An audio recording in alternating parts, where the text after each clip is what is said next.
Bom dia, boa tarde, boa noite, meu povo do rock. 11 de janeiro de 2025. O que isso significa? Significa, ó, tá até aqui na capa do segundo caderno do jornal o Globo de hoje, 40 anos de Rock in Rio.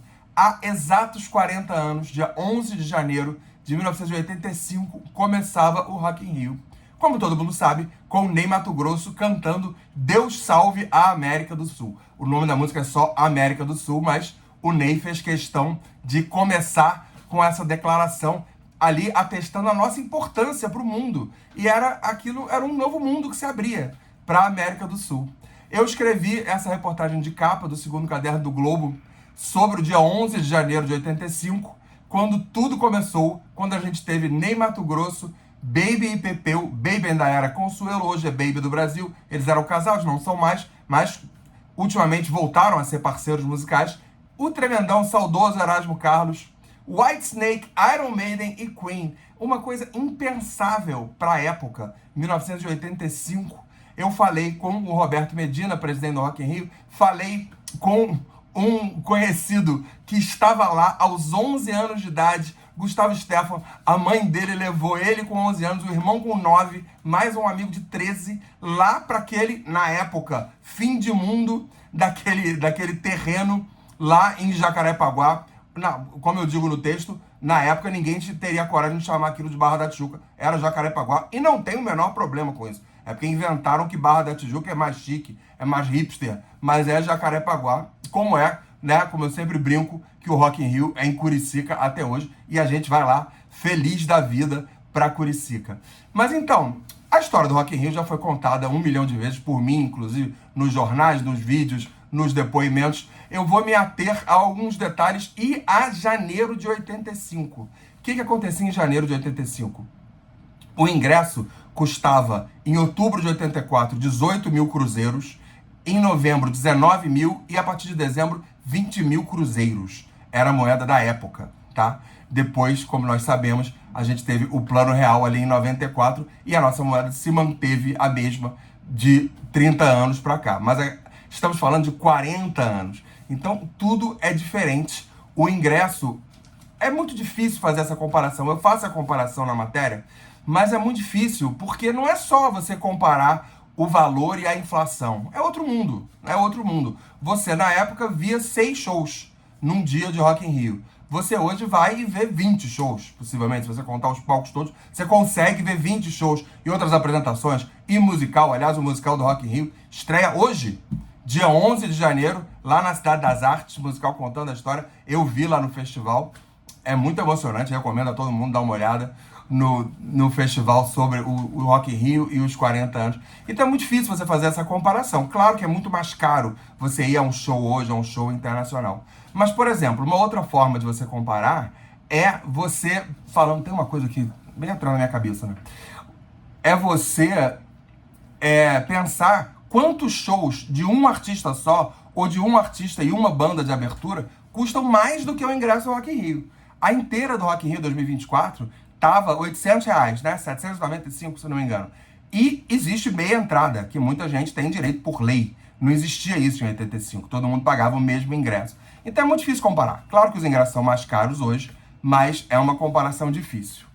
Mas aí, o que acontecia em janeiro de 85? O Roberto Medina tinha trazido o Frank Sinatra ao Maracanã. Era um sonho dele. Em 1980, o Sinatra veio cantar no Maracanã. Ficou muito satisfeito. Certamente o som não devia ser dos melhores, né? Porque você imagina sonorizar o Maracanã para um cantor com orquestra. Minha mãe foi. Eu tinha 8 anos em 80, não sabia bem quem era o Sinatra. Talvez com 18 eu fosse. Aos 8 não dava, né? Mas o Sinatra ficou muito grato e muito parceiro do Medina com essa vinda dele aqui, que foi uma coisa pioneira também. O que fez o Roberto Medina viabilizar o festival? Foi esse contato com o Sinatra, o empresário do Sinatra. Ele anunciou o festival, não conseguia fechar ninguém, os artistas não queriam vir para o que eles achavam que era o meio da savana aqui, da selva. Ninguém queria vir. Como assim, Rio de Janeiro? Tem gente lá, as pessoas vão a shows, gostam de rock, gostam de música. O que rola? Até que o Roberto Medina convocou uma coletiva em Los Angeles para anunciar o festival. Para essa coletiva, ele pediu a ajuda do empresário do Frank Sinatra, que falou: pode deixar, eu vou mandar os empresários das maiores bandas para essa coletiva aí e você vai começar a fechar contrato. E foi o que aconteceu. Aí, isso tem uma coisa muito interessante que se reflete no dia 11 de janeiro. Você tinha um dia roqueiro, né? Um dia roqueiro, razoavelmente roqueiro. O Ney Matogrosso é um cara de passado roqueiro nos Secos e Molhados, já não era um cara 100%, nunca foi de DNA 100% roqueiro, tinha um passado de rock nos Secos e Molhados, mas era um cantor plural de MPB, depois gravou muito samba e outras coisas. Você teve Baby e Pepeu, que tinham um lado roqueiro muito forte, a Baby fala muito bem na matéria, que tem um DNA roqueiro, mas também é Assis Valente, música nordestina, Jackson do Pandeiro. O Erasmo Tremendão também tinha um passado roqueiro ali da Jovem Guarda, mas também não era só isso, era um cantor da MPB, romântico, com várias outras facetas. E 3 atrações de rock mesmo. O Whitesnake, o Iron Maiden e o Queen. Essas 3, bom, o Queen, né, que é o grande nome do festival, como todo mundo fala até hoje, aquelas cenas memoráveis, Love of My Life, We Are the Champions e tudo. O Queen tinha vindo ao Brasil em 1981. E a banda, que é, com o fim dos Beatles, era a maior banda de rock do mundo, a banda queria se apresentar no Maracanã. Como ingleses, fãs de futebol, esse aqui, vocês têm aí o maior estádio do mundo, não tem? Então a gente quer tocar nesse estádio. O Queen veio pra cá, com o auxílio da gravadora na época, e a gravadora e os empresários e a banda não conseguiram viabilizar o show no Maracanã. A Suderge, as autoridades achavam que não rolava. Tinha muito essa filosofia, que hoje, graças a Deus, está acabando, de que estádio é para jogo. Não pode ter outras coisas. Não, gente, o estádio tem que ser polivalente. Inclusive, só assim que ele sobrevive, como o Allianz, né? O Allianz tem 30 jogos do Palmeiras e 30 shows por ano. Por isso que entra toda aquela grana lá e que o estádio se mantém viável e lucrativo. O que você precisa é ter a tecnologia, ter a expertise para você conseguir fazer tudo, né? Ter show no sábado e jogo no domingo, com o gramado sintético ou natural funcionando para tudo rolar. Mas isso não era a filosofia de 40 anos atrás. Em 1981, há 44 anos atrás, o Queen não conseguiu viabilizar o show no Maracanã, foram tocar no Morumbi, fizeram 2 shows no Morumbi e o São Paulo viu o Queen antes da gente aqui no Rio, sem qualquer competição, nada disso. Mas, curiosamente, o que entrou mais para a história foi o Queen no Rock in Rio, né? Nos dias 11 e 18 de janeiro de 85. O Iron Maiden era a banda de metal do momento ali, o heavy metal estava começando a ficar mais popular. O Iron lançou o Powerslave em 1984, setembro, poucos meses antes do Rock in Rio, começou aquela turnê que foi a primeira mega turnê deles, a World Slavery Tour, né, que rendeu o disco Live After Death, maravilhoso, um clássico, né, o disco ao vivo. E o Rock in Rio conseguiu que o Iron Maiden espremesse o Rio de Janeiro entre shows nos Estados Unidos. Por isso que o Iron foi uma das pouquíssimas bandas a fazer um show só. Porque a proposta pro Rock in Rio era: venha passar uma semana aqui no maravilhoso Rio de Janeiro, num hotel sensacional na frente da praia, e faça 2 shows. Foi o que todo mundo fez, né? O Queen tocou 2 vezes, o Whitesnake, o Ozzy, os Scorpions, o Yes, o B-52s, todo mundo fez 2 shows. E os nacionais, a maioria fez 2 shows. A Rita Lee fez um, mas a maioria fez 2 shows também. Bom, esses aqui já moravam aqui, era mais fácil. O Iron Maiden não tinha data. Eles estavam no meio da turnê americana.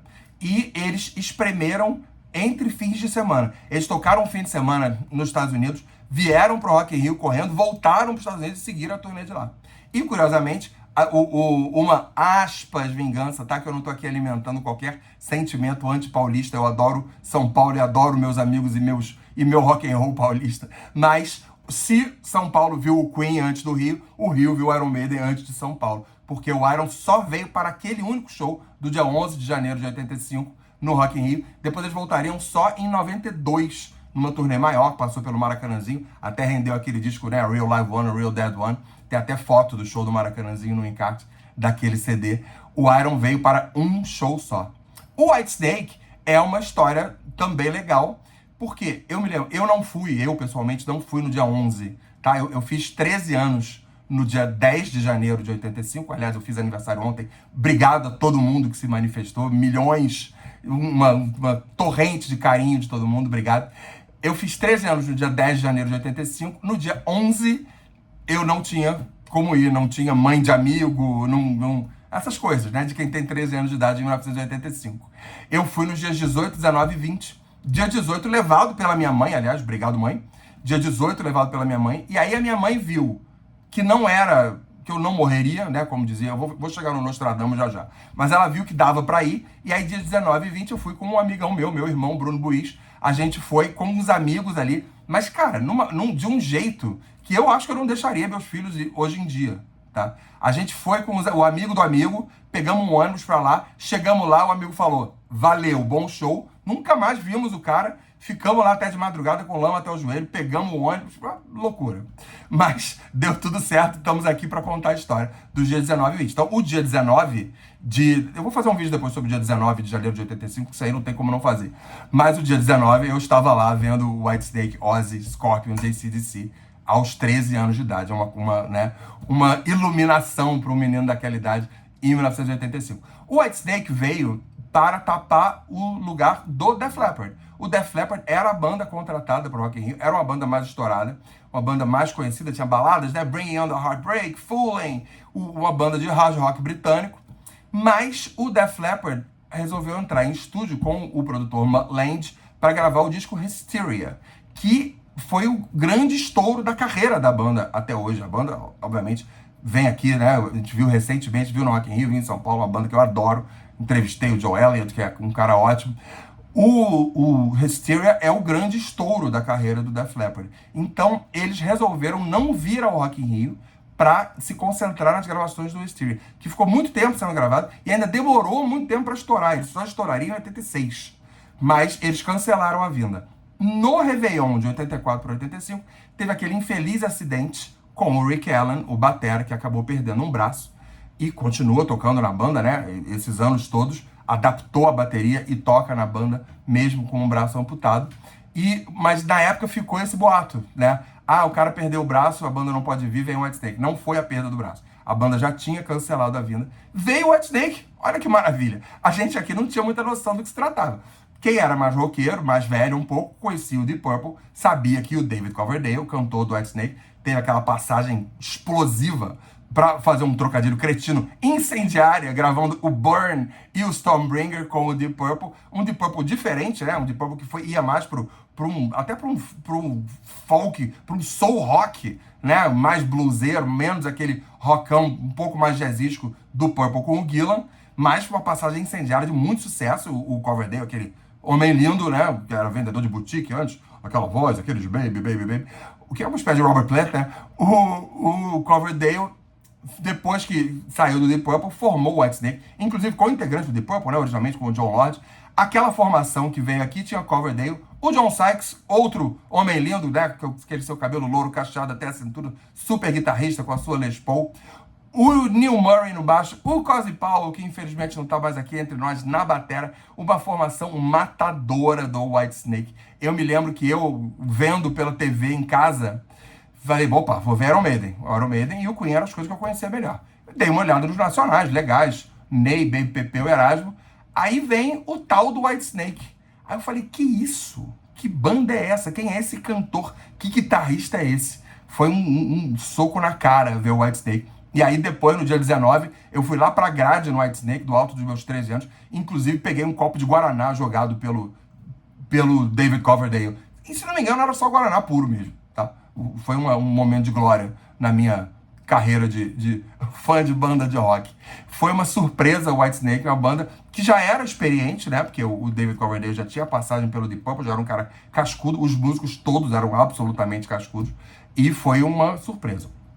O Iron Maiden trouxe aquele show, e é muito curioso, a gente comentou muito isso na época, que a World Slavery Tour tinha uma produção daquelas absurdas, que não veio toda pro Brasil. Não tinha como, né? Como é que você ia meter tudo no avião? Mas já veio uma decoração, uma produção que a gente nunca tinha visto. Já foi sensacional do jeito que foi. O Ed, né, o nosso querido monstrinho do Iron Maiden, querido de todos, brincando com o Bruce ao som da música Iron Maiden, teve aquela história que eu já perguntei pro Bruce né? O Bruce abriu o supercílio durante o show, vocês lembram disso, né? Durante a música Revelations, procura no YouTube. Durante a música Revelations, o Bruce pegava uma guitarra, uma terceira guitarra, para fazer o dedilhado junto com os dois. Na época, o Iron tinha 2 guitarristas só, né? 3. Tinha 2 guitarristas, parece o filme do Tarantino. 3. Tinha 2 guitarristas, não 3. Eles resolveram que precisava de uma terceira guitarra para fazer aquele dedilhado de Revelations. Foi o Bruce, que não tem a menor intimidade com o instrumento, tentar o dedilhado ali para ajudar na harmonia com Dave Murray e Adrian Smith. Aí o Bruce tentou ali tocar, aí a música sai daquele dedilhado, aí o Bruce, presepeiro como sempre, na hora do gangangan, a guitarra pendurada no corpo, ele empurrou a guitarra para frente, assim, e aí, num empurrão, a guitarra voltou no olho dele e abriu aqui o supercílio. Quando o Bruce volta cantando, aí ele sai, deixa a guitarra em algum canto. Quando ele volta cantando, ele volta com uma cara de dor e a mão aqui e sangue escorrendo. E cantando, She came to me with a serpent's kisses, the eye of the sun rose from her lips. Cantando maravilhosamente, como sempre. Mas o Bruce me garantiu que aquilo foi, de fato, um acidente. Realmente, acho que o Bruce não pensaria nisso, né? Foi, de fato, um acidente que ele abriu. Curiosamente, o Rudolf Schenker, no show dos Scorpions, depois eu vou chegar nisso, no dia 19, o Rudy também, naquela de girar a guitarra, ele não quebrava a guitarra, não. Mas ele girava a guitarra, ele cravou a guitarra na cabeça também conseguiu levar uns pontos aqui. Nossos amigos metaleiros sempre animados, né? Teremos Scorpions aqui daqui a pouco, em abril, esperamos que o Rudolf Schenker, aos 76 anos, não quebre a cabeça no palco.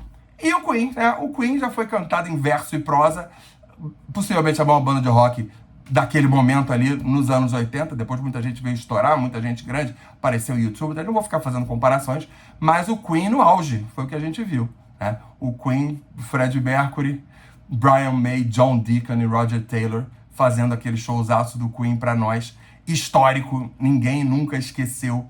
Então, 11 de janeiro de 85, 40 anos, nesta data aqui, podemos comemorar que a nossa vida de fãs de música no Brasil nunca mais foi a mesma.